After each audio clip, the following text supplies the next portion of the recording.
Kalau ingin terbebas dari fitnah anak, ingin terbebas dari fitnah harta,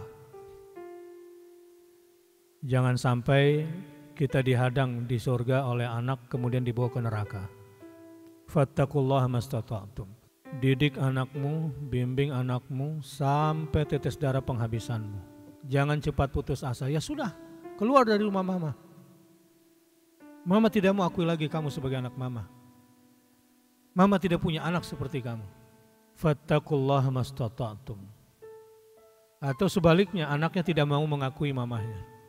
Apapun situasinya, bertakwalah semampu kamu. Kisah seorang ibu yang ditinggalkan suaminya begitu saja. Suaminya masih hidup satu kota, tapi telah menyia-nyiakan perempuan ini. Dan yang menyakitkan lagi adalah mendapatkan anak dari laki-laki yang tidak bertanggung jawab itu. Bagaimana sikap seorang ibu biasanya? Tetapi dia tidak pernah berputus asa, bertakwa kepada Allah semampunya, dan tertatih-tatih dia membiayai anaknya, membesarkan anaknya, memuliakan anaknya, dengan melupakan semua kesakit hatian, sampai kemudian kanker stadium 4.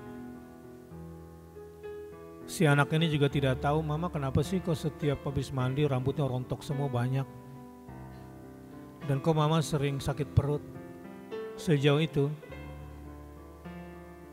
ibunya tidak akan pernah memperdengarkan bahkan penyakitnya kepada anaknya.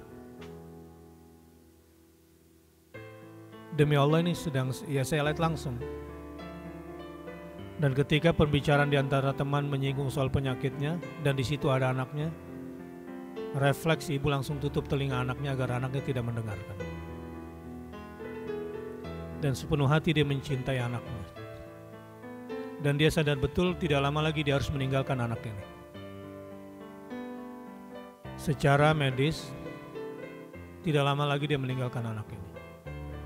Dan satu-satunya cara yang harus dia lakukan adalah bagaimana menitipkan anak ini kepada Allah, agar senantiasa dalam penjagaan Allah.